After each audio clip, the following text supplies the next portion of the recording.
जिकडे पाहावे तिकडे सर्वमय गोविंद आनंद रे विठोबा झाला माझे मनी देखिले लोचनी विटे सहित पाऊले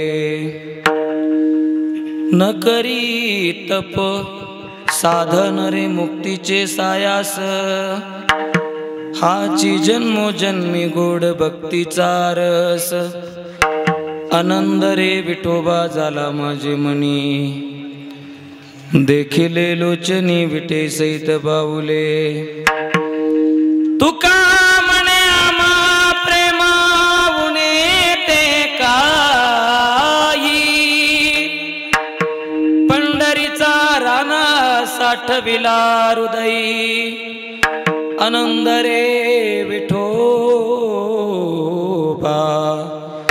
झाला माझे मनी देखिले लोचनी विटे सहित पावले समचरण सरोजम सांद्र नीलांबुदाभम जगननिहित पानिम मंडनम मंडनानाम तरुण तुलसीमाला कंदरम कंजनेत्रम सदैव धवलहासं विठलं चिंतयामि पांडुरंगाकारू प्रथमाना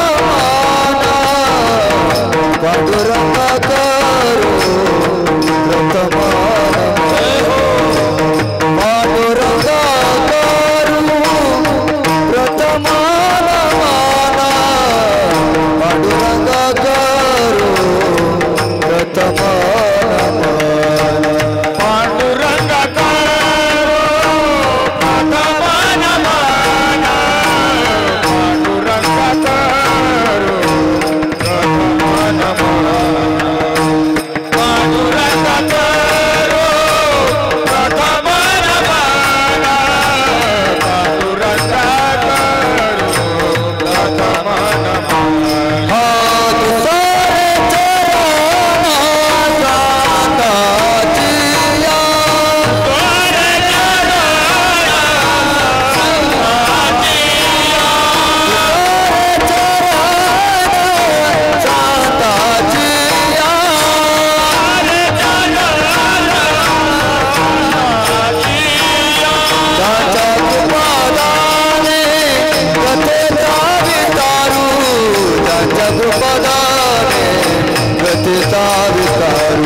बाबाजी सद्गुरु दास तुमा दाता कुमाराने मोठे विचारो जगपदाने गतीचा विचारो दाता कुमाराने मोठे विचारो बाबाजी सद्गुरु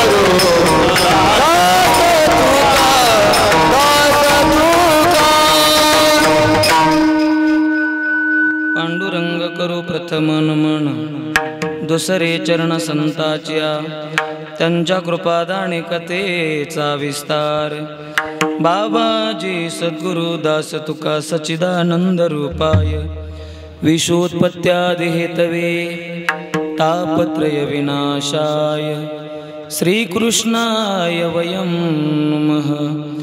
ज्ञानेशो भगवान् विष्णुर् निवृत्तिर भगवान् हरः सोपानो भगवान् ब्रह्मा मुक्ताख्या ब्रह्मचित्कला सेवे लागी सेवक झालो सेवे लागी सेवक झालो सेवे लागी सेवक झालो सेवे लागी सेवक झालो तुमच्या लागलो निज चरणा तुमच्या लागलो निज चरणा तुमच्या लागलो निज चरणा तुमच्या लागलो निज चरणा तुमच्या लागलो निज चरणा तुमच्या लागलो निज चरणा सेवे लागी सेवक झालो तुमच्या लागलो निज चरणा अहो स्वामी तुकया देवा देवा यावरी न करावा अवेरो सेवे लागी सेवक झालो तुमच्या लागलो निज चरणा अहो स्वामी तुकया देवा यावरी न करावा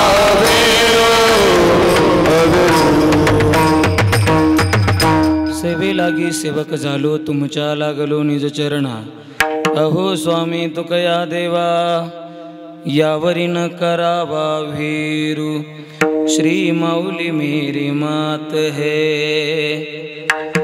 पिता मेरो तुकाराम इन दोनों के चरणों में प्रभु मेरा कोटि कोटि प्रणाम विठला विठला। गाऊ नाचू विठो तुझा करू अनुवाद जिकडे पहावे तिकडे सर्वमय गोविंद आनंद रे विठोबा झाला माझे मनी देखिले लोचनी विटे सहित पावले। प्रस्तुत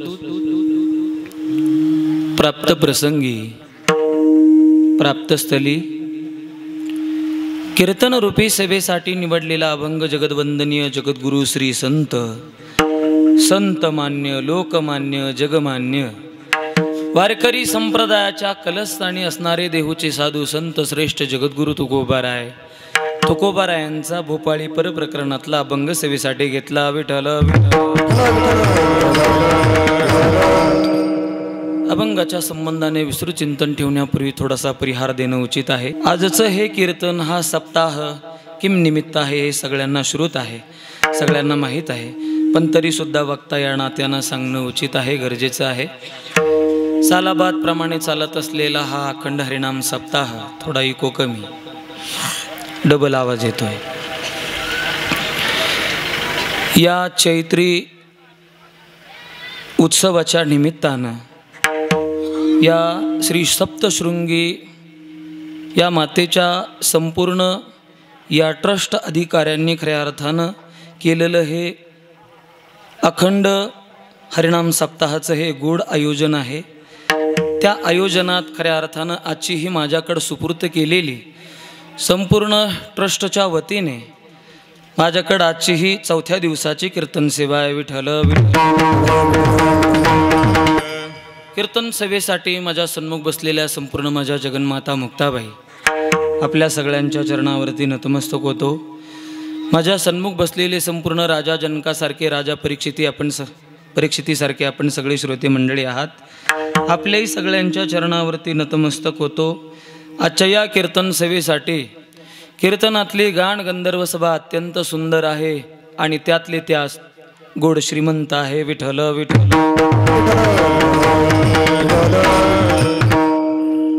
कीर्तन सेवेसाठी महाराष्ट्रातील संपूर्ण ही ख्यातनाम दिग्गज एकाहून एक बळी असलेली आज माझ्या पाठीमागे उभी असलेली ही सगळी मंडळी आहे। खरं तर आज यांची विशेष उपस्थिती या सप्ताहाच्या कार्यक्रमाच्या निमित्तानं लाभते। ते आदरणीय आमचे परमसन्मित्र एक उत्कृष्ट कीर्तनकार, उत्कृष्ट गायनाचार्य श्री हरिभक्तीपरायण गोकुळजी महाराज देशमाने महाराजही आजच्या या कीर्तन सेवेसाठी या ठिकाणी उपस्थित आहे. महाराज श्रींचे मनस्वी धन्यवाद आभार व्यक्त करतो. तसेच आजच्या या कीर्तन सेवेसाठी संपूर्ण शेलू गावचं भजनी मंडळ असेल, तिनेही शेलू गावचं भजनी मंडळ या संपूर्ण भजनी मंडळाच्या चरणावरती नतमस्तक होतो. कीर्तन सेवेसाठी अजून विशेष ज्या भजनी मंडळाची उपस्थिती आहे ते कानमंडळे गावचं भजनी मंडळ असेल, आपणा सगळ्यांच्याही चरणावरती नतमस्तक होतो. आणि विशेष माझ्यावरती नितांत प्रेम करणारं माझ्या गावातलं संपूर्ण भजनी मंडळ पुरी त्रिमूर्ती भजनी मंडळ तेही आजच्या या कार्यक्रमाकरता उपस्थित आहे.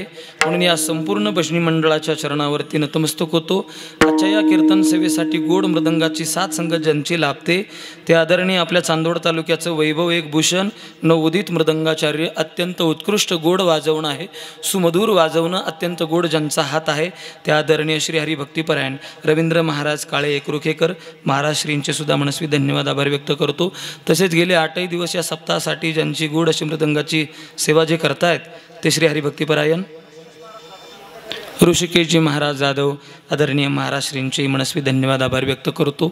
सगळी ही माझ्या पाठीमागं उभी असलेली सगळी माझी जीवाभावाची, सगळी प्रेमाची, अगदी जिवाळ्याची ही सगळी मंडळी आहे. पुनश्च एकदा आपण सगळ्यांच्या चरणावरती नतमस्तक होतो. कीर्तन सेवेसाठी अत्यंत गोड असलेली साऊंड सिस्टीम आहे, अत्यंत उत्कृष्ट आहे. आपले सुद्धा मनस्वी धन्यवाद आभार व्यक्त करतो. कीर्तन सेवेसाठी विशेष ज्यांची उपस्थिती, विशेष ज्यांचा यूट्यूब चॅनल आहे तो म्हणजे राघव यूट्यूब चॅनल. अत्यंत गोड असलेला आमच्याच पुरी गावचा अत्यंत सुंदर एक नावाजलेलं चॅनल म्हणजे यूट्यूब चॅनल ते राघव यूट्यूब चॅनल. त्या राघव यूट्यूब चॅनलचे संचालक श्री हरिभक्तीपरायण आमचे बंधू जनकदादा पानसरे, त्यांचे मनस्वी धन्यवाद आभार व्यक्त करतो. तसेच आजच्या या कार्यक्रमासाठी विशेष ज्यांची उपस्थिती आहे ते माझ्यावरती नितांत प्रेम करणारे एक प्रबंध भूमी न्यूज चॅनलचे संचालक श्री हरिभक्तीपरायण वैभव दादा भांबर, ते सुद्धा आजच्या या कार्यक्रमासाठी या ठिकाणी उपस्थित आहे. त्यांचे सुद्धा धन्यवाद आभार व्यक्त करतो. आजच्या या कीर्तन सेवेसाठी माझ्या सन्मुख बसलेले कोण मोबाईलमध्ये बोटं घालतंय, कोण मोबाईलमध्ये बघतंय, कोण ज्याच्या त्याच्या गप्पांमध्ये रंगलेला आहे. खऱ्या अर्थानं ही सगळी माझ्या सन्मुख बसलेली सगळी या पंचक्रोशीतून नाही, या नाशिक जिल्ह्यातून नाही, तर समग्र महाराष्ट्रातून आजच्या या चैत्री महोत्सवाच्या निमित्तानं उपस्थित असलेली आपण सगळी भाविक मंडळी पुनश्च एकदा आपल्या सगळ्यांच्या चरणावरती नतमस्तक होतो आणि माझ्या कीर्तनाला आरंभ करतो. विठ्ठल विठ्ठल.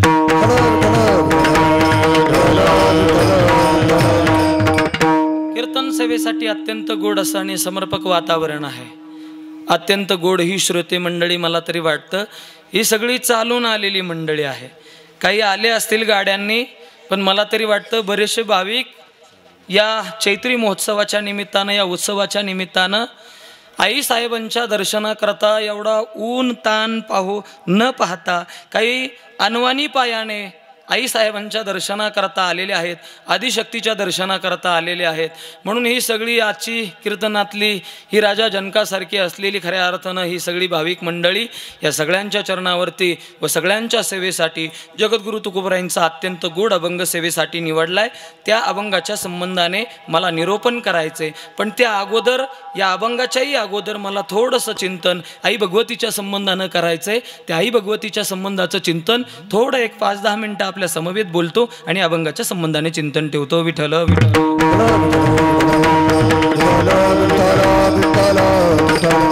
ऐका, या जगाच्या पाठीवर भगवान परमात्म्यानं अनंत अवतार घेतले. थोडंसं आई साहेबांबद्दल बोलायचंय. खरं तर हे आपल्या महाराष्ट्राचं एक आदिशक्ती आणि मूळ पीठ आहे महाराज. या मूळ पीठाबद्दल थोडंसं बोलणं अगत्याचं ठरतं.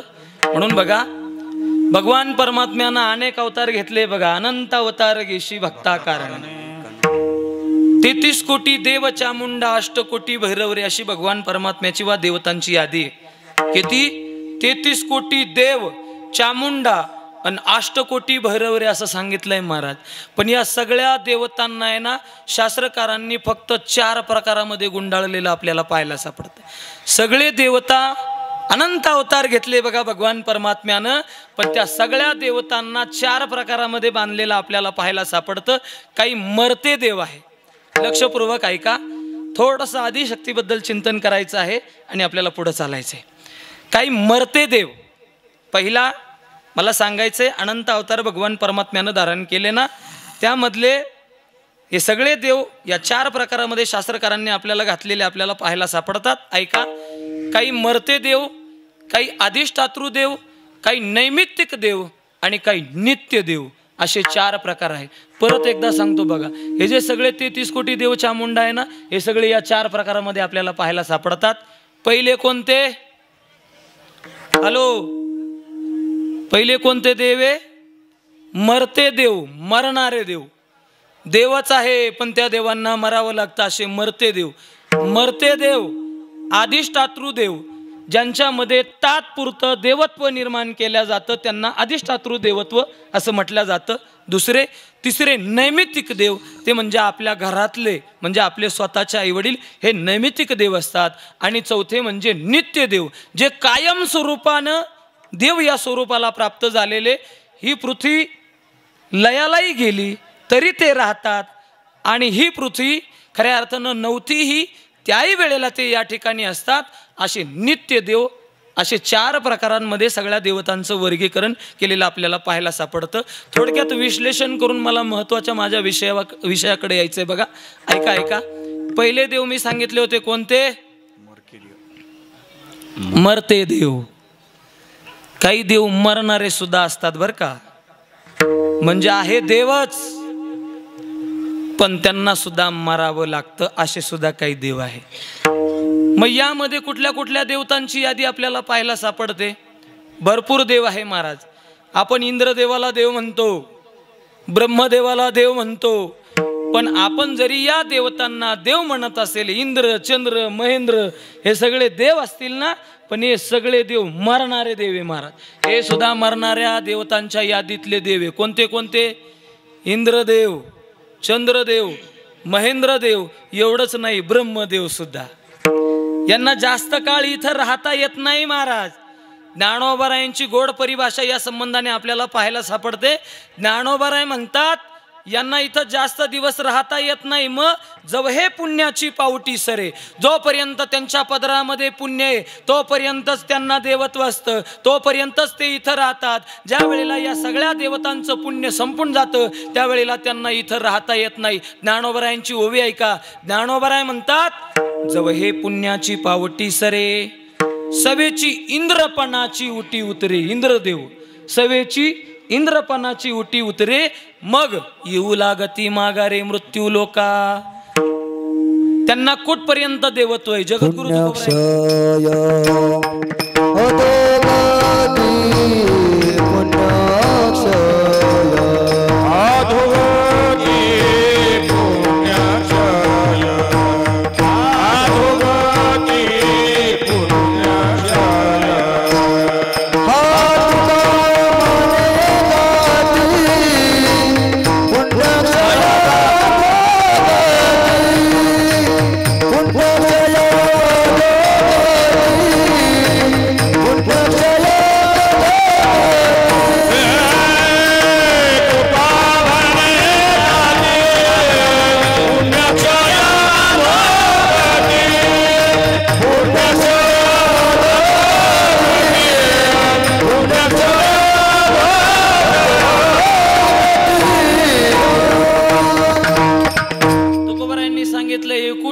देवे, जोपर्यंत पुण्य तोपर्यंतच देवे. तुकोबरायांचं प्रमाण अत्यंत गोड गायले बघा गोकुळजी महाराजांनी.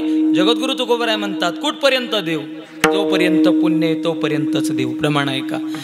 तुका मने जाती पुण्यक्षया अधोगती. जेव्हा त्यांचं पुण्य संपतं तेव्हा परत येऊ लागती माघारे मृत्यू लोका. ब्रह्मदेव आपल्याला माहिती आहे ना? हॅलो माता माऊल्यांनो, तुम्ही ब्रह्मदेव पाहिलाय बघा, पाहिलाय ना? आपण पाहिला नाही पण आपण त्याला देव म्हणतो, त्या ब्रह्मदेवाला. बरोबर आहे की नाही? ज्याने ही सृष्टी निर्माण केली आहे तो ब्रह्मदेव. बरोबर आहे की नाही? हा देवच आहे, पण या ब्रह्मदेवाला सुद्धा जास्त काळ इथं राहता येत नसतं बरं का. त्याला सुद्धा एक दिवस मरावं लागतं. ज्ञानोबराय लय गोड बोलतात ऐका. ज्ञानोबराय म्हणतायत, अरे काय पाहता हो त्याचा मान? कोणाचा? त्या ब्रह्मदेवाचा, त्याला सुद्धा तो सुद्धा मर्त्या देवांच्या यादीतला देव आहे. ज्ञानोबराय बोलताय बघा, कैचे थोरविचे मान पाहे पा,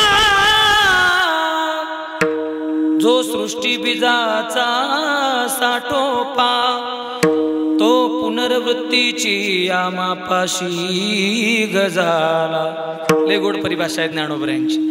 त्याचा काय मान पाहता हो त्या ब्रह्मदेवाचा, कैचे थोरविचे मान पाहे पा, जो सृष्टी बीजाचा साठोपा. त्याने ज्याने ही सृष्टी निर्माण केली ना, हा ब्रह्मदेव, जो सृष्टी बीजाचा साठोपा, तो पुनर्वृत्तीची या मापा शीग झाला. ज्ञानोबराय म्हणतात. शीग लागणे कळतं का तुम्हाला? शीग लागणे.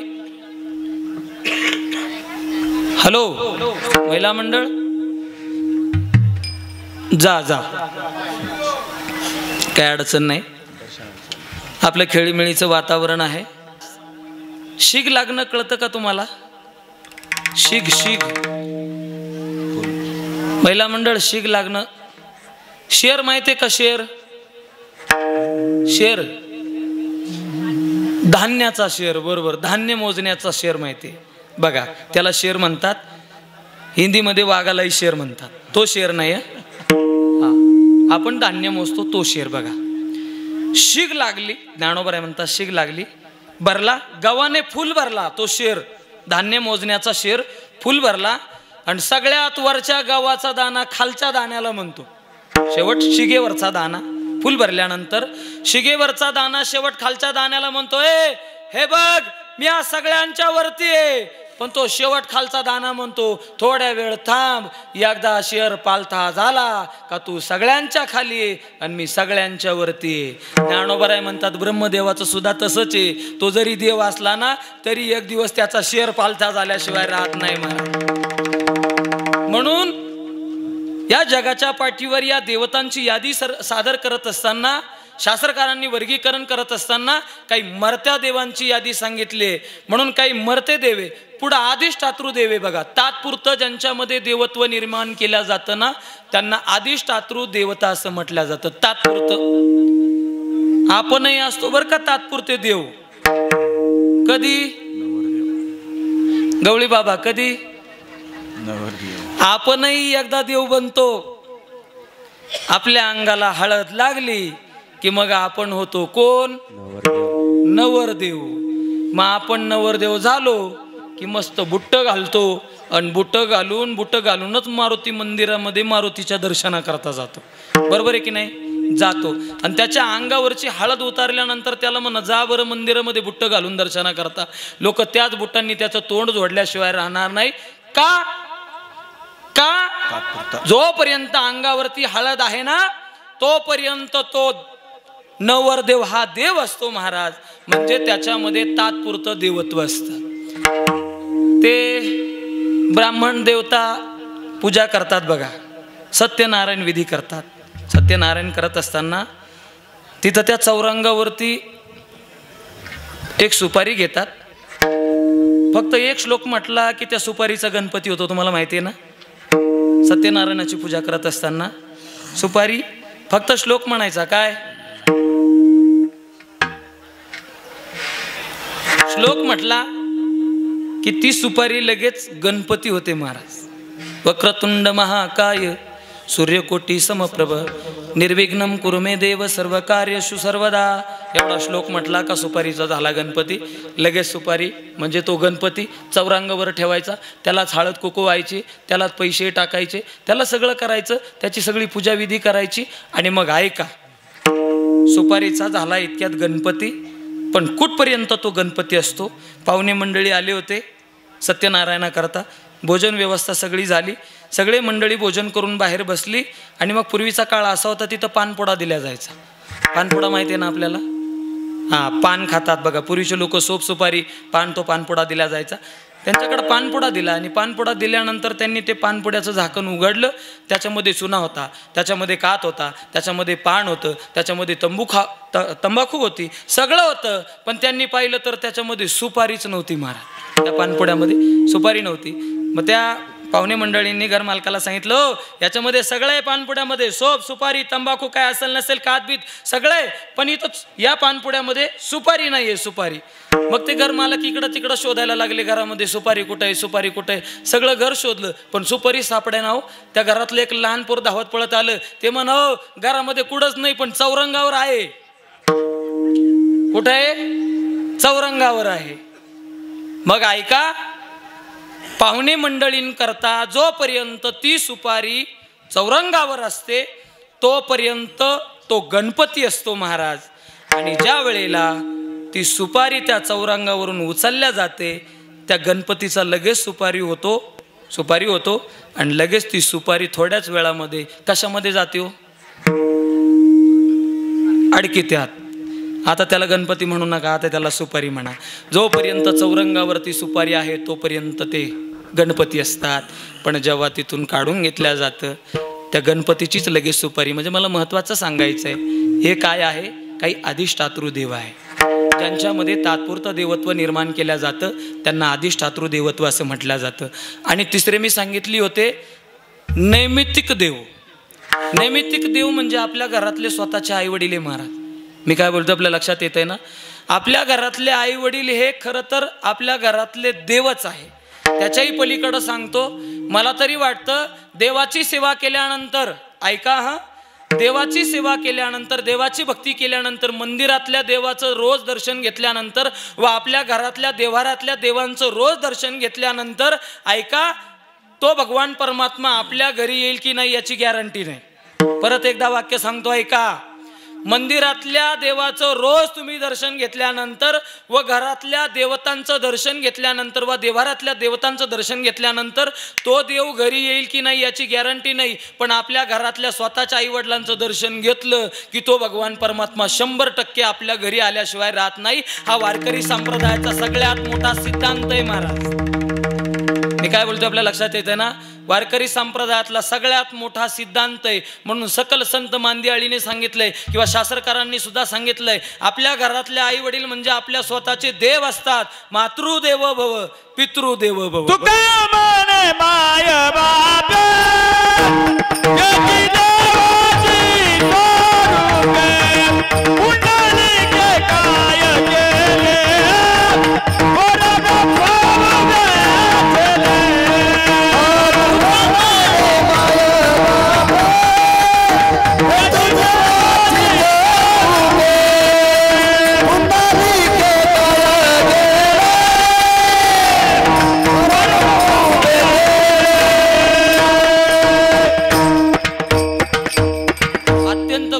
समर्पक प्रमाणे महाराज.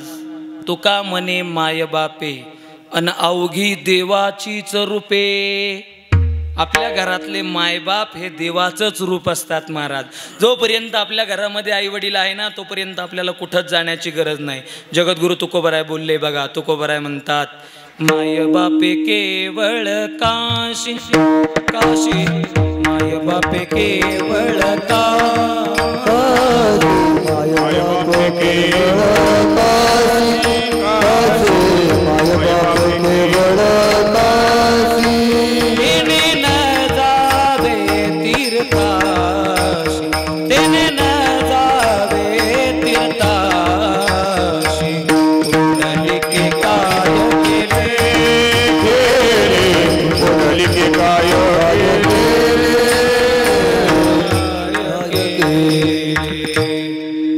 बापे केवळ काशी, तेने न जावे तीर्थाशी, पुंडलिके काय केले, परब्रह्म उभे ठेले. महाराज 28 युगापासून तो पंढरीश पांडुरंग परमात्मा आजही पंढरपुरामध्ये उभा आहे. ते फक्त आपल्या स्वतःच्या केलेल्या आईवडिलांची ताकद आहे महाराज.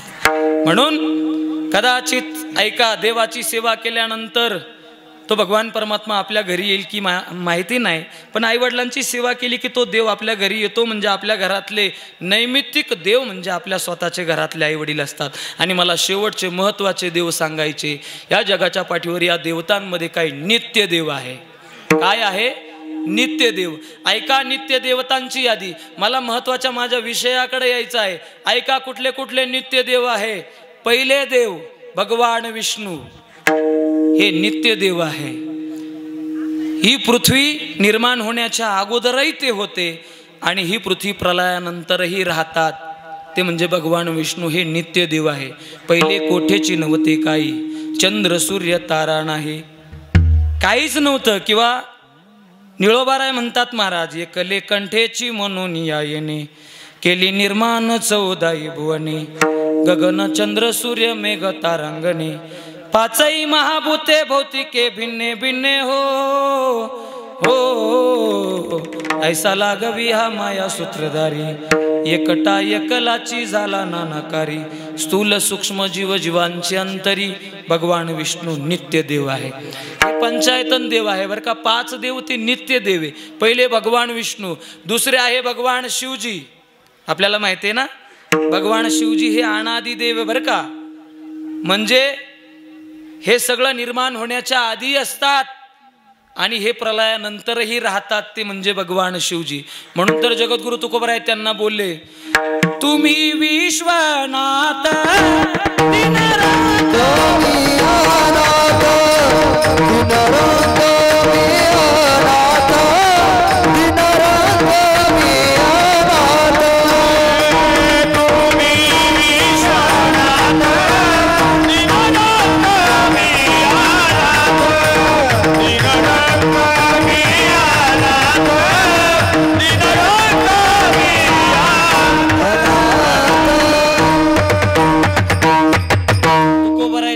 विश्वनाथ म्हणतात. नाथ कोणाला म्हणतात? मालकाला म्हणतात बरं का. तुकोबराय म्हणतात, तो सुद्धा अनादी आहे. तुम्ही विश्वनाथ दीन रंक मी अनाथ. भगवान शिवजी खऱ्या अर्थानं अनादी आहे. 2 देवता ठेवले. तिसरे आहे सूर्यदेव अनादी आहे. चौथे आहे गणपती सुद्धा अनादी आहे बरं का. भगवान शिवजी शिव पार्वतीच्या विवाहामध्ये गणपतीचं पूजन करण्यात आलं होतं. हॅलो हॅलो इकडं लक्ष द्या. भगवान शिव पार्वतीच्या विवाहामध्ये प्रथम पहिलं गणपतीचं पूजन करण्यात आलं होतं. मग गणपतीचे आई वडील कोण हो? मी काय विचारतोय आपल्या लक्षात येत आहे ना. भगवान शिव पार्वतीच्या विवाहामध्ये गणपतीचं पहिलं पूजन. मग गणपतीचे आई वडील कोण? तर भगवान शिवजी आणि शिव पार्वतीच आहे. पण ते अनादी आहे महाराज. ते त्याही अगोदर होते आणि ते हे सगळं प्रलयानंतरही राहतात. गणपती अनादी आहे. मी 4 देवता अनादी सांगितले आणि शेवटचे मला माझ्या महत्त्वाच्या विषयाकडे यायचं आहे. आता ऐका, हे 4 देव अनादी आहेत.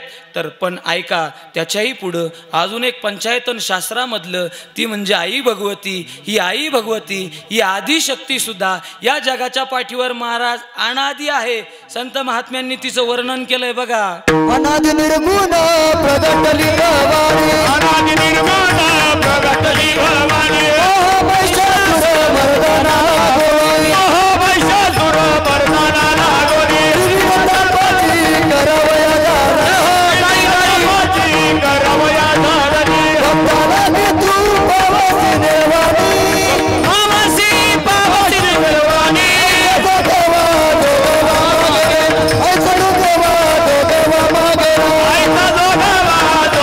मागे, ऐसडू देवा देवा मागे, भगवती कशी हो? ही सप्तशृंगी माता सुद्धा अनादी आहे महाराज. ही आदिशक्ती पीठ आहे. ही अनादी आहे महाराज. म्हणून बघा, अनादी निर्गुण प्रगटली भवानी किंवा अनादी अंबिका भगवती. अनादी म्हटलंय महाराजीला. ही अनादी आहे. आणि आपल्या परिसराचं खऱ्या अर्थानं गोड वैभव आहे की आपण खूप भाग्यवान आहोत की या परिसरामध्ये जन्माला आलो, की ज्या ठिकाणी स्वयंभू अनादी भगवती खऱ्या अर्थानं या सप्तशृंगी या गडावरती नांदते.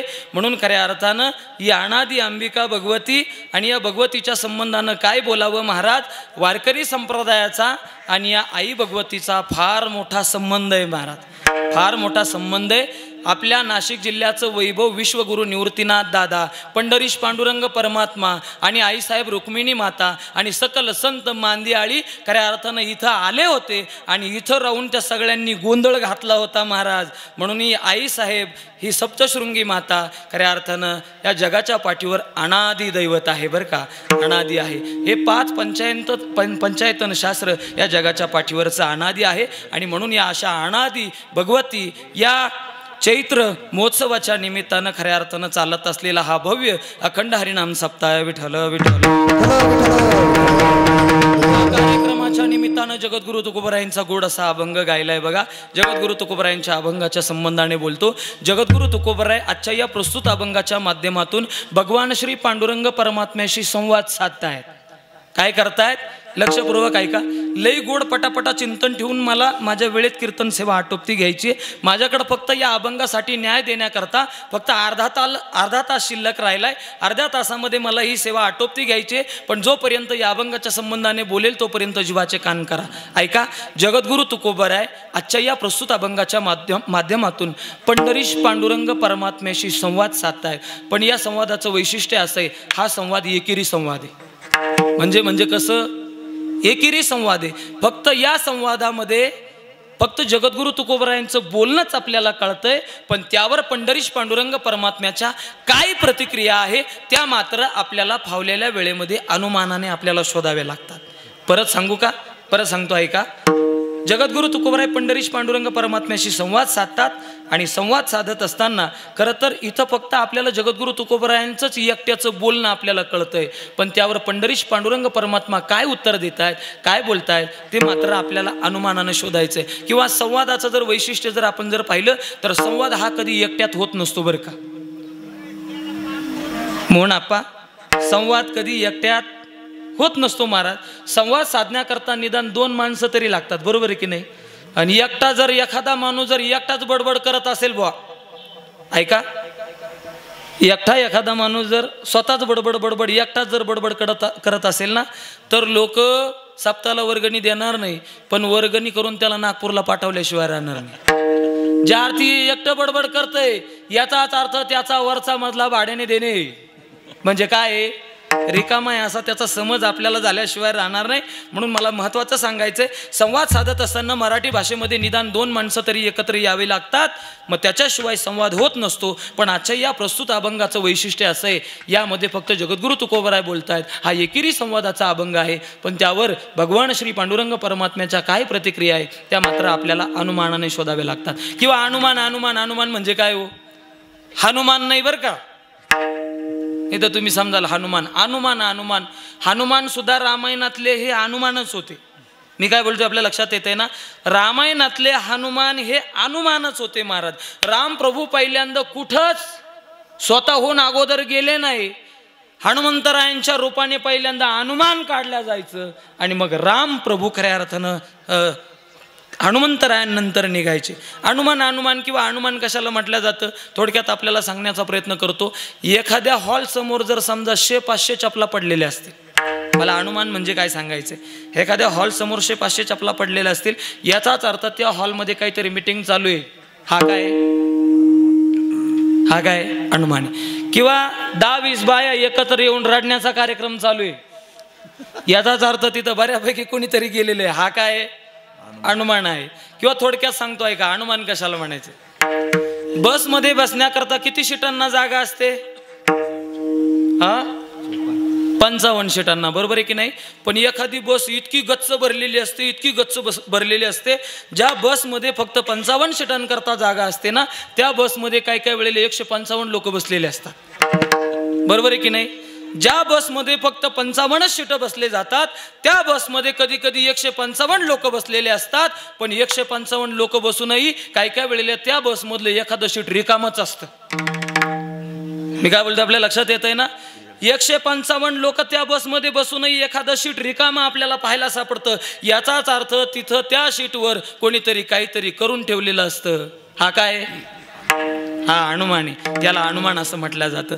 तसं आपल्याला जगद्गुरु तुकोबरायांचं बोलणं कळतंय, पण त्यावर पंढरीश पांडुरंग परमात्म्याचं काय बोलणं आहे ते मात्र आपल्याला अनुमानानं शोधायचंय. किंवा अधिक समजण्याकरता थोडे वेगळ्या भाषेत सांगतो आणि पटकन या विषयाला विराम देऊन पुढे जाण्याचा प्रयत्न करतो. काय झालं? बाप आणि मुलगा सकाळी कोवळ्या उन्हामध्ये बसलेले होते.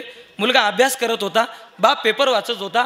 आणि पेपर वाचता तेवढ्यात घरातून एक काचेचं भांडं फुटण्याचा आवाज बापाच्या कानावर आला.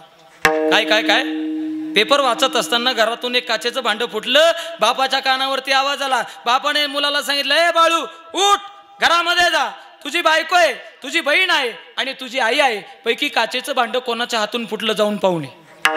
काय सांगितलं? जानपैकी कोणाच्या हातून काचेचं भांडं फुटलंय जाऊन पाहुणे. तो मुलगा 1 नाही 2 नाही.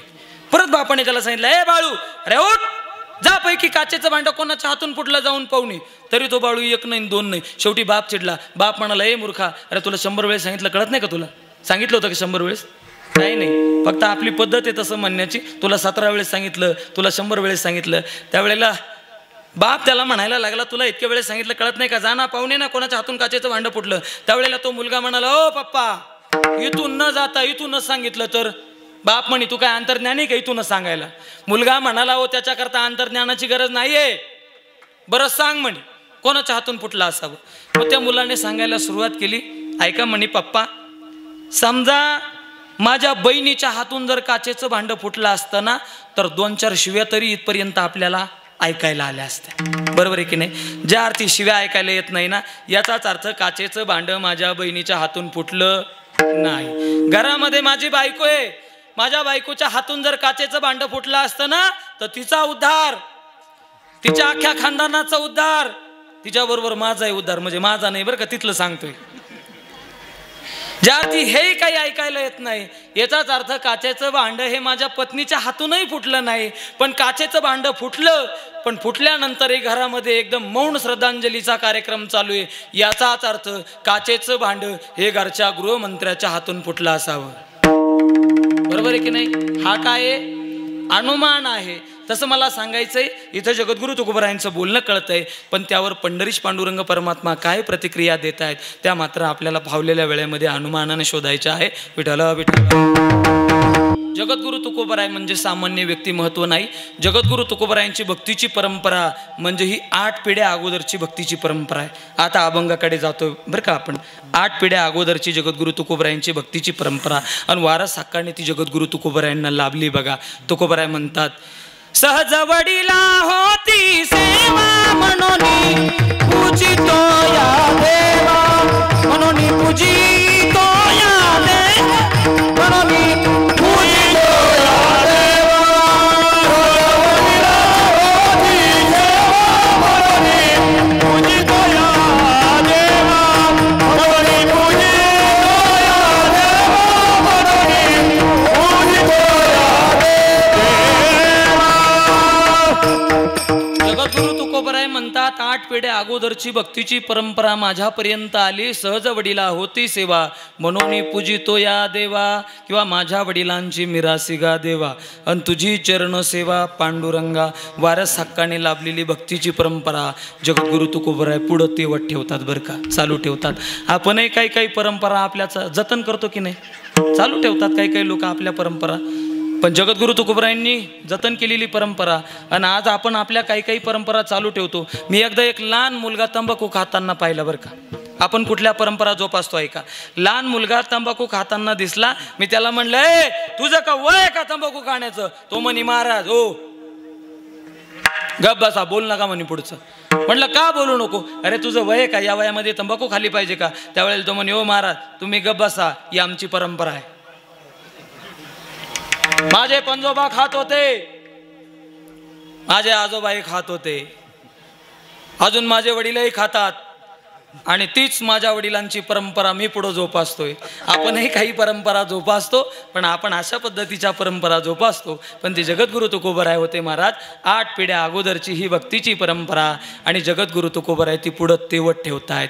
आणि या भक्ती परंपरेमध्ये जगद्गुरु तुकोबारायांच्या जीवनामध्ये एक दिवस असा आला, भक्ती करत भक्ती करत भक्ती करत करत करत जगद्गुरु तुकोबाराय त्या भक्तीच्या साध्यापर्यंत जाऊन पोचले बरं का. पारमार्थिक जीवाचा आणि प्रापंचिक जीवाचा थोडक्यात जर फरक स्पष्ट करायचा जर झाला तर ऐका. प्रपंचातला आणि परमार्थातला फरक ऐका. प्रपंच त्याला म्हणतात की तो करत असताना कधीच परिपूर्णत्वास जात नसतो, आणि परमार्थ त्याला म्हणतात तो एक दिवस केल्यानंतर तो नेटाने परिपूर्णत्वास आपल्याला नेता येऊ शकतो. त्या पद्धतीने जगद्गुरु तुकोबारायांनी हा परमार्थ मार्ग, ही भक्तीची परंपरा तेवत असताना जगद्गुरु तुकोबाराय एक दिवस त्या पूर्ण अवस्थेपर्यंत जाऊन पोचले. आणि जाऊन पोचल्यानंतर पंढरीश पांडुरंग परमात्म्याच्या रावळामध्ये जगद्गुरु तुकोबाराय जातात. ऐका, गेले रावळामध्ये उभे राहिले आणि पंढरीश पांडुरंग परमात्म्याकडे जातात आणि देवाला सांगतात, ते देवा आता परिपूर्णतम या अवस्थेला जगद्गुरु तुकोबाराय पोचले होते ना, भक्तीची परंपरा तेवत असताना जगद्गुरु तुकोबराय साध्यापर्यंत जाऊन पोचले. पंढरीश पांडुरंग परमात्म्याच्या रवळा जातात, देवाकडे जातात आणि देवाला सांगतात, ते देवा काम नाही झालो पायी रिकामा, झालो पायी रिकामा,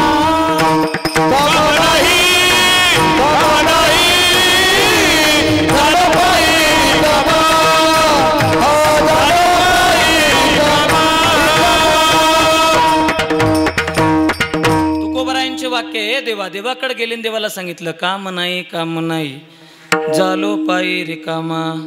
देवा माझं सगळं काम संपलंय, आता मला काहीच कर्तव्य शिल्लक राहिलं नाही, काहीच कर्तव्य शिल्लक राहिलं नाही. हे उद्गार फक्त परमार्थिकच जीवाचे असू शकतात.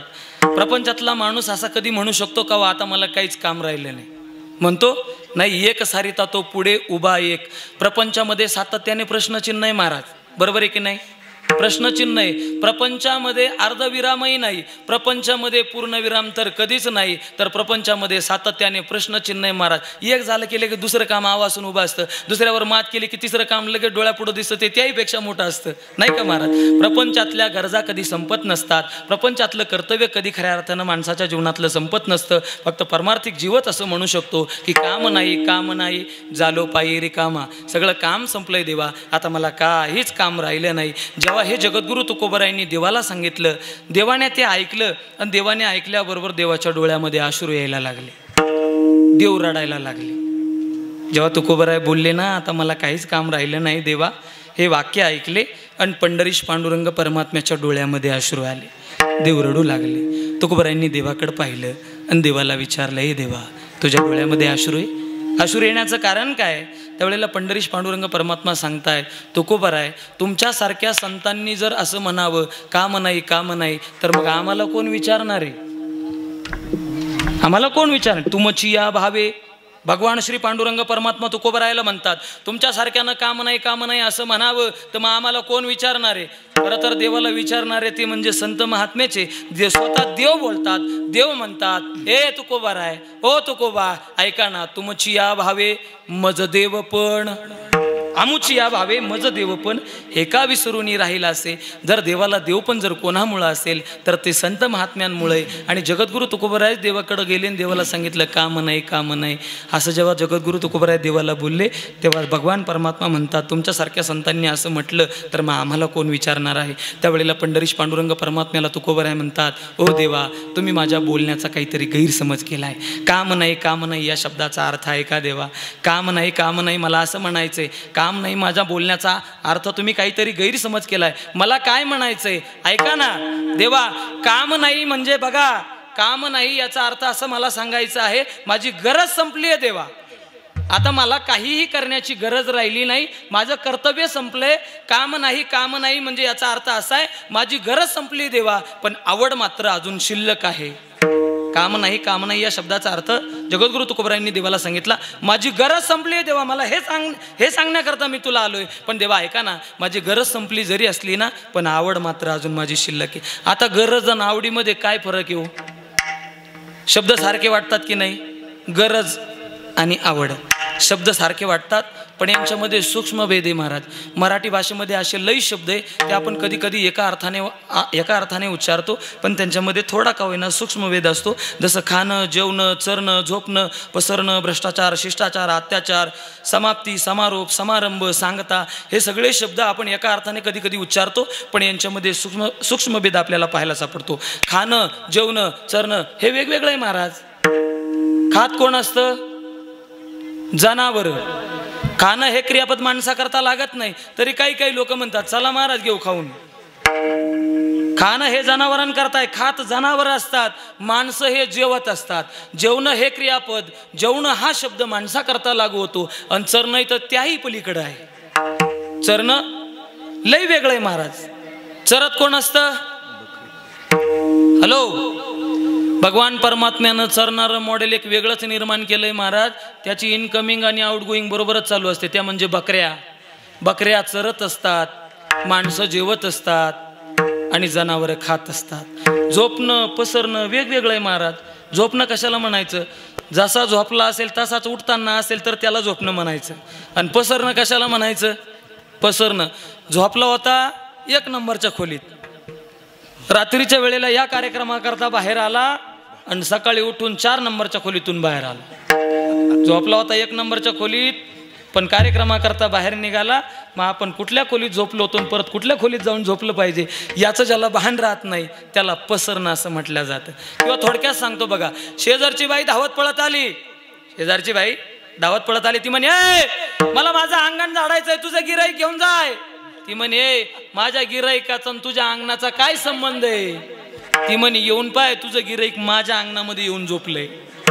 काय काय?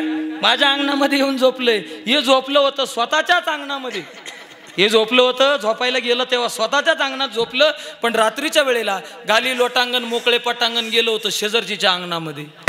याला काय म्हणायचं? किंवा थोडक्यात सांगतो ऐका, 4G असेल तर आपल्या पटकन लक्षात येईल पसरणं कशाला म्हणायचं. 4G असेल तर आपल्या पटकन लक्षात येईल. ऐका ऐका, पसरणं कशाला म्हणायचं बघा. झोपताना गादीवर, उठताना गादीवर.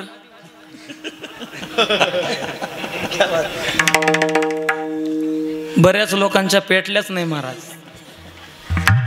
बऱ्याच लोकांच्या चिनक्याच उडाल्या नाही. हा 4G नाही 5G जोक आहे महाराज. ऐका, झोपताना गादीवर. तात्या, सतीश तात्या, हा झोपतं कसं झोपतात माहिती आहे तुम्हाला? हा बघा बघा बघा, झोपताना गादीवर, उठताना गादीवर. याला काय म्हणायचं? पसरणं. झोपणं ना नाही.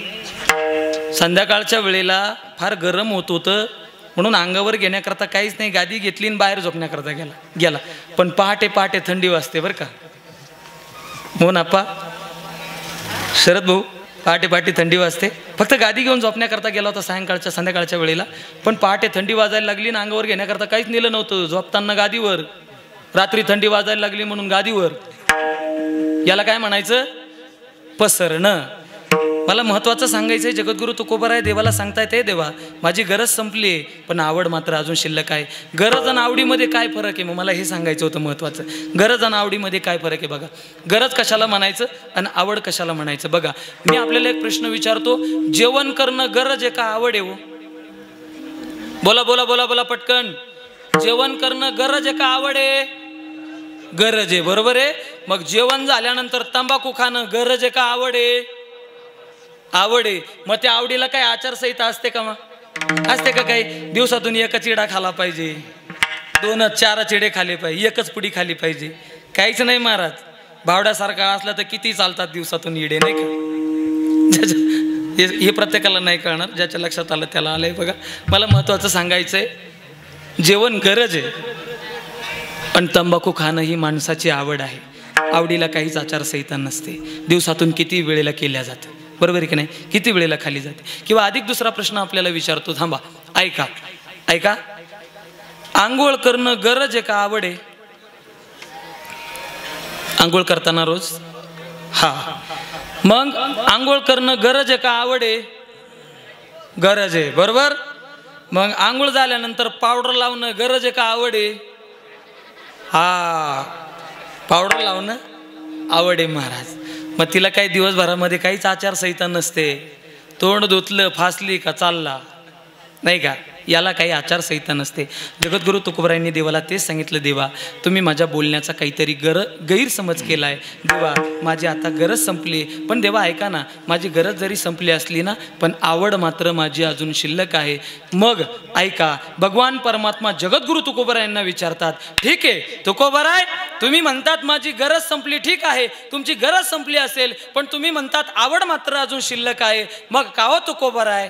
भगवान श्री पांडुरंग परमात्मा जगद्गुरु तुकोबारायांना म्हणतात, का हो तुकोबाराय, तुमची आवड अजून शिल्लक आहे ना, मग तुम्ही आवडीच्या माध्यमातून काय कराल? त्याचं उत्तर अभंगाच्या पहिल्या चरणामध्ये. गाऊ तुझा विठू कर अनुवाद,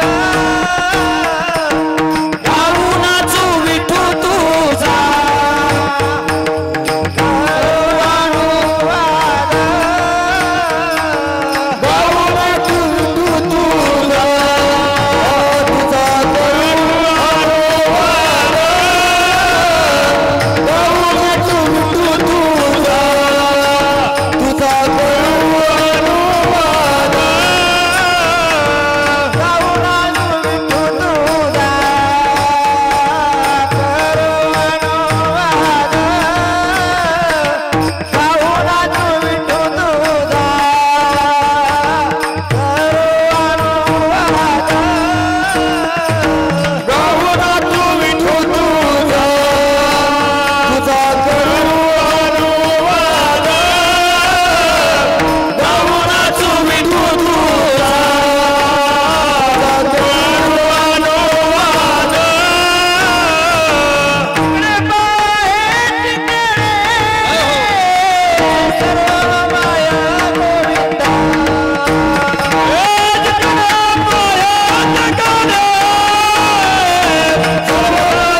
माध्यमातून देवा आम्ही काय करू? गाऊ, नाचू, विठू, तुझा अनुवाद करू. हे तीनही वेगवेगळे संप्रदाय बरं का. गाणं, नाचणं आणि अनुवाद करणं हे तीन वेगवेगळे संप्रदाय. पण संत महात्म्यांनी हे तीनही संप्रदाय एकत्र केलं आणि कीर्तन परंपरा हा मार्ग निवडला. तीन वेगवेगळे कोणते संप्रदाय बघा. गाऊ ही नारदीय परंपरा आहे, नाचू ही हनुमतीय परंपरा आहे आणि अनुवाद करू ही गवळणींची परंपरा आहे, जी पुढे वेदव्यासांनी आपल्याला शब्दबद्ध केलेली आपल्याला पाहायला सापडते. जगद्गुरु तुकोबराय म्हणतात आम्ही काय करू? देवा त्या आवडीच्या माध्यमातून तुझं गाऊ, नाचू, विठू तुझा करू अनुवाद. जिकडे पहावे तिकडे सर्वमय गोविंद. मग आपणही एकदा त्या पंढरीश पांडुरंग परमात्म्याचं गायन करूया. करा सगळ्यांनी मोठ्या अंतकरणपूर्वक वरती हात करा, हात वरती आणि सगळ्यांनी भजन म्हणा. विठोबा रखुमाई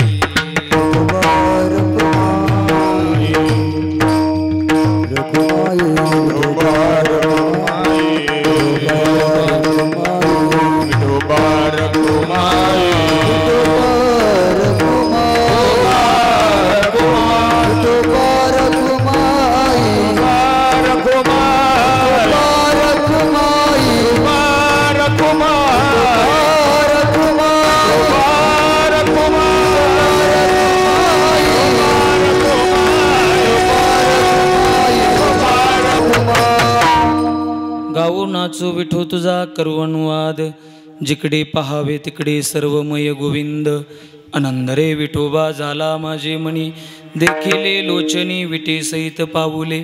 जगद्गुरु तुकोबराय म्हणतात अभंगामध्ये आत्ताशी प्रवेश झालाय बरं का आपला.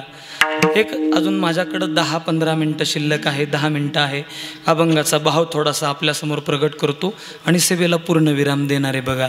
तुकोबराय म्हणाले आम्ही काय करू? गाऊ. ऐका आता इथं जगद्गुरु तुकोबराय म्हणाले आम्ही आमच्या आवडीच्या माध्यमातून काय करू? तर गाऊ. आम्ही काय करू? गाऊ. पण ऐका तुकोबराय गाऊ असं बोलले, पण काय गाऊ असं नाही बोलले, तर गाऊ बोलले. मी काय बोलतोय आपल्या लक्षात येतंय ना? तुकोबराय आम्ही गाऊ असं बोलले, पण काय गाऊ हे नाही बोलले. मग जगद्गुरु तुकोबरायांना नेमकी कुठलं गाणं अपेक्षित आहे? बरोबर आहे की नाही? गाऊ बोलले तुकोबराय, पण काय गाऊ हे नाही बोलले. मग तुकोबरायांना गाणं कुठलं अपेक्षित आहे? आपलं तर कायमचे गाणे म्हणण्याचा कार्यक्रम चालू आहे. मग दरवर्षी नवीन येणारं गाणं जगद्गुरु तुकोबरायांना गाऊ असं म्हणायचंय का? काय मत आहे आपलं? ते नाही. आपलं कायमचं संसारातलं रड गाणं सुद्धा चालू आहे महाराज. आपलं कधीच बंद होत नाही संसारातलं रड गाणं. आणि या माता माऊलींचा जर विचार केला तर या माता माऊली कायम गात असतात महाराज. जनाबाई सुद्धा गायच्या बरं का. पण आमच्या त्या जनाबाईचा आणि आजच्या जनाबायांचा जर विचार केला तर फार मोठा अंतर आहे महाराज, फार मोठा फरक आहे. आमच्या जनाबाई गात होत्या, काय गायच्या? सुंदर माझे जाते ग फिरते बहुतेका. ओव्या गाऊ कौतुके तू ये ओव्या गाऊ कौतुक तू ये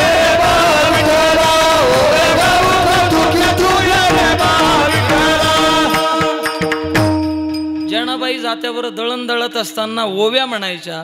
आत्ताच्या सुद्धा या जनाबाई गातात, पण यांचं गाणं फार वेगळं आहे.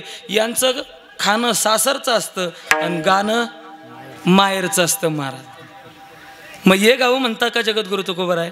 खाणं सासरचं आणि गाणं माहेरचं. आमच्या माता माऊल्यांचा आता सध्या असंच चालू आहे महाराज. मी एकदा कीर्तनाकरता गेलो होतो, फेटा बांधला आणि कीर्तनाच्या दिशेने निघालो आणि जात असतानाच एक माता माऊली जात्यावर दळण दळत होती. जात्यावर जातं माहिती आहे ना, जे नावाप्रमाणे झाले बघा. म्हणजे कसे जाते झाले, जाते वराटे पाटे आता हे राहिले नाही, गोटे आता ते सगळे लोप पावले महाराज. इथून पुढे शालेय शिक्षणामध्ये फक्त हे आपल्याला चित्रातच पाहायला मिळतील. कदाचित काही दिवसांना शालेय शिक्षणामध्ये याला शेण म्हणतात असं सुद्धा दाखवण्याची कदाचित कधी कधी गरज पडू शकते नाही का? फार अवघड परिस्थिती येणार आहे पुढे चालून. जाते वराटे पाटे आता काहीच राहिले नाही. पण ती एक माता माऊली जात्यावरती दळण दळत होती आणि ती काय म्हणत होती ते ऐका. इथून चाललो होतो, जाता जाता ती जात्यावरती दळण दळत असताना म्हणत होती ऐका. वाटीच्या वाटसरा काय पाहतो घराला,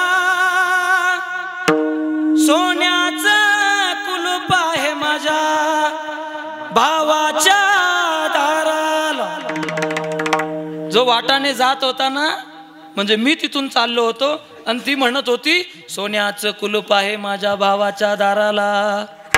मी त्या कार्यकर्त्यांना विचारलं, म्हटलं का हो हिचं माहेर कुठलं? हिच्या भावाच्या घराला सोन्याचं कुलूप आहे, हिचं माहेर कुठलं आहे? त्या कार्यकर्त्यांनी सांगितलं महाराज हेच सासर आणि हेच माहेर.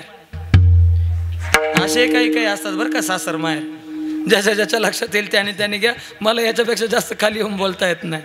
बघा त्या कार्यकर्त्यांनी सांगितलं महाराज हेच सासर आहे आणि हेच माहेर आहे. मग मी म्हटलं हो मईचं माहेर कुठं आहे? काही नाही, सासर या गल्लीत आहे आणि याच्या पलीकडच्या आळीमध्ये तिचं माहेर आहे. मग म्हटलं हे करा ना, आपण तिच्या माहेराच्या गल्लीनं जाऊ ना. ते म्हणे महाराज नाही, आता परत तिकडून गेलं तर अधिक वेळ होईल, तिकडं विठोबा रखमाई भजन चालू आहे, पहिले कीर्तन करा आणि मग तुम्हाला कीर्तन संपलं की तिच्या माहेराच्या घराकडं आम्ही तुम्हाला घेऊन जातो. ऐका, कीर्तन संपलं आणि मनामध्ये माझ्या खुमखुमीच होती की आज सोन्याचं कुलूप पाहून जायचं भाऊ. असं कीर्तन संपलं आणि कार्यकर्त्यांना म्हटलं हो चला ना आपल्याला ते जायचंय ना, सोन्याचं कुलूप आहे माझ्या भावाच्या दाराला, आपल्याला सोन्याचं कुलूप पाहायला जायचंय. ते कार्यकर्ते म्हणे चला ना म्हणे महाराज दाखवण्याकरता नेतो तुम्हाला. घेतलं आणि गेलो बा. तिच्या माहेराला तिच्या भावाचं घर पाहिलं आणि घराची कुलूप पाहिली तर ती मला लोखंडाची दिसली. कशाची होती तात्या? लोखंडाची. आणि ती काय म्हणत होती? सोन्याचं कुलूप आहे माझ्या भावाच्या दाराला. मी त्या कार्यकर्त्यांना म्हटलं का हो तिथं सोन्याची म्हणत होती, इथं तर लोखंडाचं आहे, इथं लोखंडाचं आहे. ते कार्यकर्ते म्हणे महाराज तिचंच बरोबर आहे. काय म्हणे तरी ते कार्यकर्ते महाराज तिचंच बरोबर आहे. म्हटलं अहो कसं तिचं बरोबर आहे? मी माझ्या समक्ष डोळ्यांनी पाहतोय ती सोन्याचं म्हणत होती, इथं तो लोखंडाचं आहे. तरी ते कार्यकर्ते म्हणे महाराज तरी तिचंच बरोबर आहे. म्हटलं हो तिचं कसं बरोबर आहे? त्यावेळेला त्या कार्यकर्त्यांनी मला सांगितलं महाराज त्याचं असं आहे, आमच्या गावामध्ये एक सोन्या नावाचा सावकार आहे, त्या सावकाराकडून हिच्या भावानं कर्ज घेतलं होतं. आता परत सांगतो ऐका, आमच्या गावामध्ये एक सोन्या नावाचा सावकार आहे, त्या सावकाराकडून हिच्या भावानं कर्ज घेतलं होतं आणि त्या कर्जाची काही परतफेड झाली नाही बा. मग घर तिच्या भावाचं आहे आणि घराला कुलूप मात्र त्या सोन्या सावकाराचं आहे. मग ऐका किती त्या अतिशोक्ती गाता तो. खाणं सासरचं, गाणं माहेरचं. मग जगद्गुरु तुकोबराय ते गाव म्हणतात का? नाही. मग जगद्गुरु तुकोबराय इथं गाऊ बोलले, पण तुकोबरायांना कुठलं गाणं अपेक्षित आहे? तर ऐका जगद्गुरु तुकोबरायांना कुठलं गाणं अपेक्षित आहे का? जगद्गुरु तुकोबरायांच्या इतरत्र वाङ्मयामध्ये जर आपण गाऊ हा शब्द जर शोधला तर त्या संबंधाच्या अन्यत्र प्रमाण आपल्याला जगद्गुरु तुकोबरायांना काय गाऊ हे आपल्याला दर्शवणारे प्रमाण आपल्याला पाहायला मिळतात. ऐका जगद्गुरु तुकोबराय म्हणतात आम्ही काय गाऊ? तुकोबराय म्हणतात सुखे सेवू ब्रह्मानंदा गाऊ राम नाम सदा नोहे मगबाधा काळदूत यमाची. किंवा अधिक आम्ही काय गाऊ तर रामकृष्ण गीती गात टाळ चिपुळ्या वाजवित छंदे आपुल्या नाचत निज घेऊनी फिरत गा या आम्ही गाऊ. रामकृष्ण गीती गात गाऊ आम्ही रामकृष्ण गाऊ. किंवा अधिक काय गाऊ? जगद्गुरु तुकोबराय म्हणतायत बघा, तुकोबराय म्हणतात आम्ही काय गाऊ? राम वेळोवेळा आम्ही गाऊ. आम्ही काय गाऊ? हे गाऊ राम वेळोवेळा आम्ही गाऊवी दळिता कांडिता जीविता गे बाई. मग जगद्गुरु तुकोबरायांना कुठलं गाणं अपेक्षित आहे मी ते आपल्याला सांगितलं. जगद्गुरु तुकोबराय म्हणतात गाऊ. काय गाऊ? त्याच्या पुढं म्हणतात आम्ही नाचू गाऊ नाचू ही हनुमतीय परंपरा आहे. जगद्गुरु तुकोबरायांचा आपण फोटो पाहिला असेल, हातामध्ये चिपुळ्या आणि हनुमंतराय नाचतात. हनुमंतांची ही परंपरा आहे. हनुमंतरायांनी वारकरी संप्रदायाला बहाल केलेली ही नाचू ही परंपरा आहे. कीर्तनामध्ये नाचलं पाहिजे बरं का महाराज. कीर्तनामध्ये नाचणं हा कीर्तनकाराचा अविभाज्य घटक आहे. प्रत्येक कीर्तनकाराला कीर्तनामध्ये नाचता आलं पाहिजे बरं का. बाकी इतरत्र कुठेही नाचल्यापेक्षा माणसाने कुठं नाचावं? ऐका नाचू कीर्तनाचे रंगी नाचू कीर्तनाचे रंगी नाचू कीर्तनाचे रंगी नाचू कीर्तनाचे रंगी नाना दीप लावू नाना दीप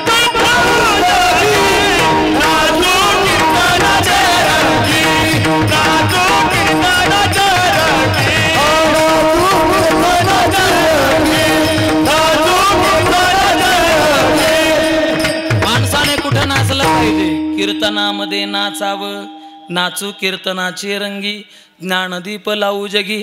आजकाल लोक कुठेही नाचतात हो. पण एक सांगू, तुम्ही डीजे समोर किती नाचलात ना तर तुमच्या पदरामध्ये अजिबातही पुण्य प्रदान होणार नाही. पण तुम्ही कीर्तनामध्ये नाचा, कीर्तनामध्ये हसा, कीर्तनामध्ये रडा, कीर्तनामध्ये खेळा, तरी त्याचं फल तुमच्या पदरामध्ये पडल्याशिवाय राहणार नाही. नाचलं पाहिजे महाराज. ऐका, कीर्तनामध्ये ऐका, आपण नाचू हे विशेष नाही महाराज. कीर्तनामध्ये आपण नाचावं हे विशेष नाही. तो पंढरीश पांडुरंग परमात्मा सुद्धा कीर्तनामध्ये नाचलाय. नाचलाय की नाही हो? नाचलाय महाराज. बरं किती नाचलाय? नाचता नाचता देवाचा गळला पितांबर, सावध होई देवा आता ऐसे बोले कबीर. देव सुद्धा कीर्तनामध्ये नाचत असतील तर आपण का कीर्तनामध्ये नाचू नये? आपल्याला सगळ्यांना माहीत असेल महाराज, मीराबाई लई लोकांनी त्रास दिला हो मीराबाईला, पण मीराबाई थांबल्या नाही. पग घुंगारू बांधे मीरा नाची रे, पग घुंगारू बांधे मीरा नाची रे, पग घुंगारू बांधे मीरा नाची रे, पग घुंगारू बांधे मीरा नाची रे, पग घुंगारू बांधे मीरा नाची रे, पग घुंगारू बांधे मीरा नाची रे, पग घुंगारू बांधे मीरा नाची रे, पग घुंगारू बांधे मीरा नाची रे. लोक कहे मीराबाई रे बाबू, लोक कहे मीराबाई रे बाबू, लोक कहे मीराबाई रे बाबू, लोक कहे मीराबाई रे बाबू. आप कहे कुलनासी रे, आप कहे कुलनासी रे, पग घुंगर बांध मीरा नाची रे, पग घुंगर बांध मीरा नाची रे, पग घुंगर बांध मीरा नाची रे. पग घुंगारू बांधे मीरा नाची रे, पग घुंगारू बांधे मीरा नाची रे, पग घुंगारू बांधे मीरा नाची रे, पग घुंगारू बांधे मीरा नाची रे. बाप कहे कुलनासी रे, पण थांबली नाही बरं का मीराबाई. मीराबाईला माहीत होतं मी एका योग्य ठिकाणी नाचते. आजच्याही मीराबाई नाचतात, पण त्या कुठल्या जागेत नाचतात मला काही ते सांगायचं नाही. पण महत्त्वाचं आहे, मीराबाईला लई लोकांनी त्रास दिला हो, लई लोकांनी त्रास दिला. पण हा देहच मीराबाईने खरं तर भगवान परमात्म्याला समर्पित केला होता. इतकी देहभान विसरून गेली होती ना महाराज. हसो ऐसा कोठे आठवची नाही, अन देहीचं विदेही भोगू दशा. या भगवान परमात्म्याच्या चिंतनामध्ये तिची अवस्था बघा कशी झाली होती. शेवट सांगतोय बघा, शेवट या भगवत चिंतनामध्ये ती मीराबाई इतकी दंग झाली, त्या भगवान परमात्म्याची दिवाणी झाली. मीराबाई म्हणते बघा, दिवानी बनी मैं दिवानी बनी, मुरली के नादे दिवानी बनी. दिवाणी झाली होती. मैं तो दीवानी बनी, शाम पिया की बनी रे, मैं तो दीवानी बनी, शाम पिया की बनी रे, मैं तो दीवानी बनी, शाम पिया की बनी मैं तो दीवानी बनी, शाम पिया की बनी मैं तो दीवानी बनी. ऐका, या भगवान परमात्म्याच्या नामस्मरण चिंतनामध्ये तिची अवस्था बघा महाराज. इतकी दिवाणी झाली होती, तिला कशाचंच आठवण राहत नव्हतं महाराज. ऐका तिची परिस्थिती. भगवान परमात्म्याची दिवाणी झाल्यानंतर काय झालं? मीराबाई म्हणतात, ऐका, आँखों में लाली होठों पे काजल. लक्षात येतंय ना मी काय म्हणतोय ते? आवाज कमी जास्त करू नका ना, एकसारखा असू द्या. आँखों में लाली. मीराबाईची अवस्था तुमच्या लक्षात येतंय ना? मीराबाईनं आपला मेकअप किट काढला. मेकअप किट माहिती आहे सगळ्यांना. आणि लाली काढली. लाली मीराबाईनं ती कुठं लावली बघा. इतकी कशी दिवाणी झाली बघा. आँखों में लाली. आता लाली डोळ्यात लावतात का? हॅलो, आपल्याला सगळ्यांना माहिती आहे आपला मेकअप तर कधी चुकणार नाही महाराज. आपला गंध थोडा सुद्धा इकडं तिकडं जाणार नाही. आपली आत्ताची टिकली महाराज इतकी फिक्स जागेवरती असते ना, थोडी जरी इकडं तिकडं झाली तरी ती चालत नाही. पण मीराबाईची अवस्था बघा. त्या भगवत चिंतनामध्ये मीराबाईची परिस्थिती काय झाली? आँखों में लाली. डोळ्यात लाली लावली. लाली ही ओठावर लावायची असते. पण दिवाणी झाली होती ना देवाची, सगळा मेकअप उलटा झाला होता महाराज. आँखों में लाली होठों पे काजल, होटावरती काजल लावलेलं होतं, डोळ्यात घालायचं ते होटावर लावलं आणि होटाला लावायचं ते डोळ्यात घातलं होतं. आँखों में लाली होठों पे काजल, टाळी टाळी, आँखों में लाली होठों पे काजल, हल्दी से मलवट भरने चली. हळदीनं मळवट भरला होता महाराज, कुंकवाने भरायचा असतो ना, पण ऐका तिथं बहाण विसरून गेली. आँखों में लाली होठों पे काजल, हल्दी से मलवट भरने चली, हल्दी से मलवट भरने चली रे मैं तो दीवानी बनी, शाम पिया की बनी रे मैं तो दीवानी बनी, शाम पिया की बनी रे मैं तो दीवानी बनी. हो श्याम पिया की बनी रे मैं तो दीवानी बनी, श्याम पिया की बनी रे मैं तो दीवानी. ऐका पुढचा मेकअप मीराबाईचा, दिवाणी झाली होती, पुढचा मेकअप मीराबाईचा बघा कसा उलटा झालाय. मीराबाई म्हणते पाओ में कंगन हाथों में पैंजन, पाओ में कंगन म्हणजे हातातल्या बांगड्या पायात घातल्या होत्या महाराज.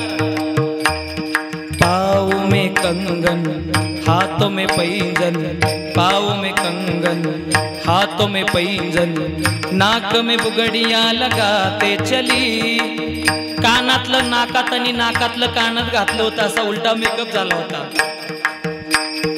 पाओ में कंगन हाथों में पैंजन, नाक में बुगड़ियां लगाते चली, नाक में बुगड़ियां लगाते चली, नाक में बुगड़ियां लगाते चली रे मैं तो दीवानी बनी, शाम पिया की बनी रे मैं तो दीवानी बनी, शाम पिया की बनी रे मैं तो दीवानी दीवानी.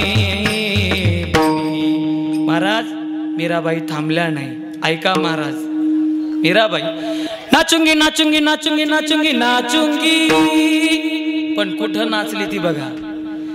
नाचूंगी नाचूंगी नाचूंगी नाचूंगी नाचूंगी, हरि गुण गावत नाचूंगी नाचूंगी, हरि गुण गावत नाचूंगी नाचूंगी, हरि गुण गावत नाचूंगी नाचूंगी, हरि गुण गावत नाचूंगी नाचूंगी, हरि गुण गावत नाचूंगी. ज्ञान ध्यान की गठड़ी बांध कर हरिहर संग में लागूंगी. नाचूंगी नाचूंगी नाचूंगी, मी हरिगुण गावतच नाचूंगी, बाकी इतर दुसरं काहीच नाही. फक्त भगवत चिंतनामध्ये कीर्तनामध्येच मी नाचेल. आणि ऐका, जो कीर्तनाच नाचतो, शेवटचं प्रमाण सांगतो नाचण्याच्या संबंधाने, संत महात्म्यांनी इतरत्र दुसरीकडे नाचणाऱ्याला धन्यता दिली नाही महाराज.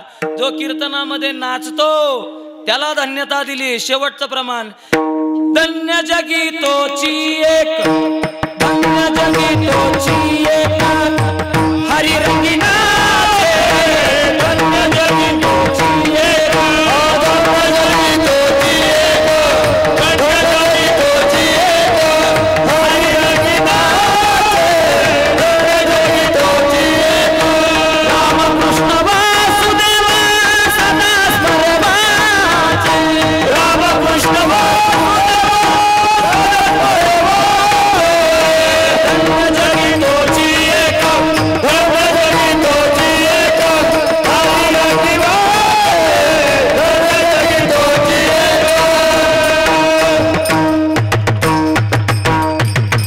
धन्यता दिली ती कोणाला? धन्य जगी तोची एक, हरिरंगी नाचे, रामकृष्ण वासुदेव सदा स्मरे वाचे. म्हणून जगद्गुरु तुकोबराय म्हणतात, आम्ही आवडीच्या माध्यमातून काय करू? विठू गाऊ, नाचू, विठू तुझा अनुवाद करू ही गवळणींची परंपरा आहे. लय गोड प्रसंग आहे, पण तूर्त माझा वेळ संपून गेलेला आहे. म्हणून या एका चरणाच्या संबंधाने आपण बोलू गेलोय. सगळ्यांनी पुनश्च एकदा भजन करा. ज्ञानेश्वर माऊली,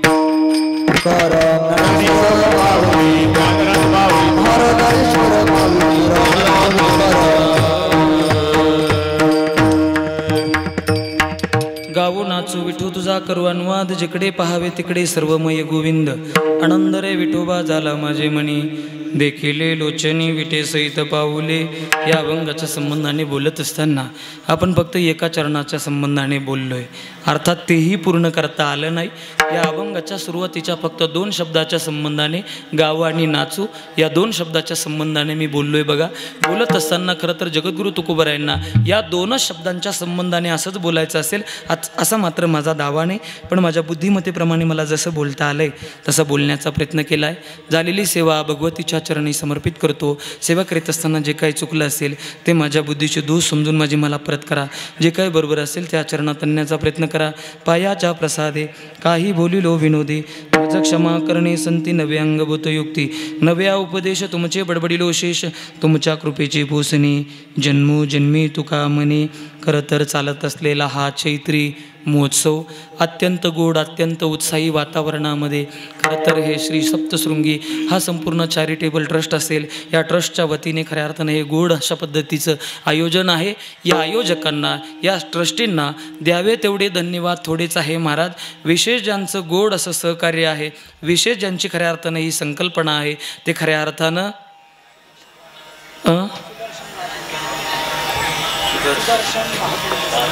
सुदर्शनजी दहातोंडे साहेब. खरं तर यांची फार मोठी संकल्पना आहे, फार मोठी इच्छा आहे की या आई भगवतीच्या पायथ्यालासुद्धा या आई भगवतीजवळसुद्धा खरं तर एक वारकरी परंपरेनं खऱ्या अर्थानं गोंधळ या भगवतीच्या चरणावरती समर्पित करावा. ही खऱ्या अर्थानं ही त्या महात्म्याची इच्छा आहे महाराज. मी तर त्यांना महात्माच म्हणेल. खऱ्या अर्थानं त्यांनी पूर्वीच्या काही परंपरा फार जपण्याचा प्रयत्न केला आहे. खरं तर वारकरी संप्रदायाचा आणि आदिशक्तीचा फार मोठा संबंध आहे महाराज. यातील हे सगळे देव एक आहे महाराज, सगळे देव एक आहे, सगळे संप्रदाय एक आहे. फक्त ही भक्ती करण्याच्या सगळ्या व्यवस्था आहे महाराज. मी काय बोलते आपल्या लक्षात येते ना. पण आपण कुठं कुठं व्यवस्थेला भेद मानतो आणि व्यवस्थेला जिथं भेद मानला जातो ना महाराज, आणि मग जिथं व्यवस्थेला भेद मानला जातो तिथं खऱ्या अर्थानं त्या व्यवस्थेला भेद न मानता आपण खऱ्या अर्थानं ही एक संप्रदायाची किंवा एक काहीतरी भक्तीची करण्याची खऱ्या अर्थानं ही एक संत महात्म्यांनी घालून दिलेली वाटचाल आहे. म्हणून व्यवस्थेला कधी भेद मानायचा नसतो. जिथं व्यवस्थेला भेद मानला जातो तिथं भांडणाला प्रारंभ होतो महाराज. आपण असंही महाराज महाराष्ट्रामध्ये भारतामध्ये जन्माला आलो, पण बऱ्याच ठिकाणी व्यवस्थेलाच खऱ्या अर्थानं भांडण मानून बसलोय महाराज. इथं वेगळा संप्रदाय कुठलाच नाही. हे सगळ्या परमार्थ करण्याच्या व्यवस्था आहे. कोणी आई साहेब भगवतीकडे यावं, कोणी पंढरीश पांडुरंग परमात्म्याकडे जावं, कोणी जगद्गुरू तुकोबारायांच्या सोहळ्यात जावं, कोणी ज्ञानोबारायांच्या सोहळ्यात जावं. ज्या वेळेला पंढरपूरची वारी भरते त्यावेळेला अन्यत्र सकल संत मांदियाळी खऱ्या अर्थानं कोण कोणाच्या सोहळ्यात जातं, कोण कोणाच्या सोहळ्यात जातं, ही परमार्थ करण्याची व्यवस्था आहे. पण व्यवस्थेला आपण कधी भेद मानू नये. आणि मला तरी वाटतं खऱ्या अर्थानं या साहेबांचा गोड असलेला हा गोड संकल्प आहे महाराज. या व्यवस्थेला भेद ते कधी मानत नाही. व्यवस्थेला व्यवस्था मांडली की तिथं कधी भांडण होत नाही. म्हणून खऱ्या अर्थानं गोड या संपूर्ण ट्रस्टच्या वतीनं केलेलं ही आयोजन, या आयोजकांना खऱ्या अर्थानं द्यावे तेवढे धन्यवाद थोडेच आहे.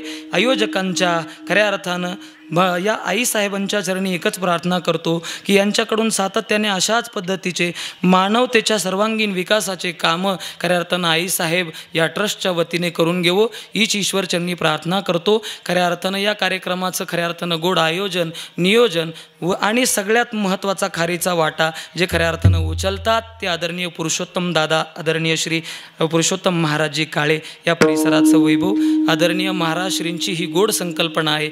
आणि या संकल्पनेला खऱ्या अर्थानं द्यावे तेवढी दाद थोडीच आहे. आदरणीय आमचे निलेश दादा खऱ्या अर्थानं त्यांच्याकरता सुद्धा निखिल दादा खऱ्या अर्थानं त्यांचासुद्धा फार मोठा अट्टाहास आहे महाराज की या आई भगवतीच्या चरणीसुद्धा एक वारकरी संप्रदायाचा गोंधळ व्हावा.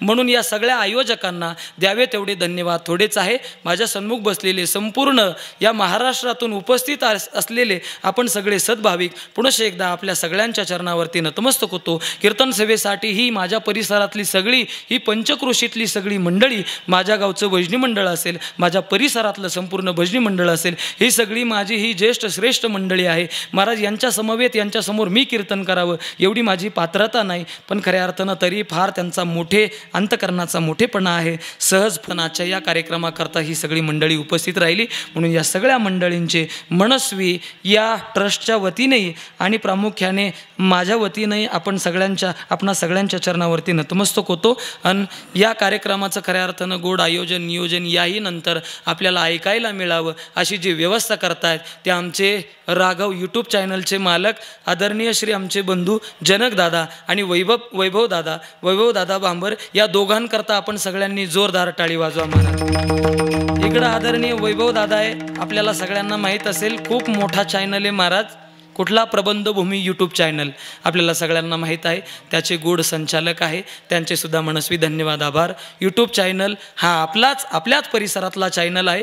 गेल्या प्रत्येक पौर्णिमेकरता आदरणीय आमचे जनकदादा या ठिकाणी कीर्तन सेवेसाठी उपस्थित राहतात. ते खऱ्या अर्थानं ते क्षणचित्र टिपण्याचं काम करतात, म्हणून त्यांचेसुद्धा पुनश्च एकदा खरं तर मला या कार्यक्रमाचं निमंत्रण आदरणीय जनकदादांनी दिलं आहे महाराज. हा आपलाच परिसर आहे आणि मला तरी वाटतं या ट्रस्टच्या वतीनं खरं तर त्यांनी असा ठराव पारित केला आहे की फक्त आपल्या परिसरातल्याच कीर्तनकारांना खऱ्या अर्थानं इथं आमंत्रित करावं, म्हणून पुनश्च एकदा ही संकल्पना आपण गोड राबवली, म्हणून या पुनश्च एकदा या ट्रस्टचे खऱ्या अर्थानं मनस्वी धन्यवाद आभार व्यक्त करतो आणि माझ्या वाणीला पूर्ण विराम देतो. विठ्ठल जय जय हरी जय विठ्ठल जय जय हा बोली लिले गुरे देवा गोडी उतरे क्षमा पराध महाराज तुम्ही सिद्ध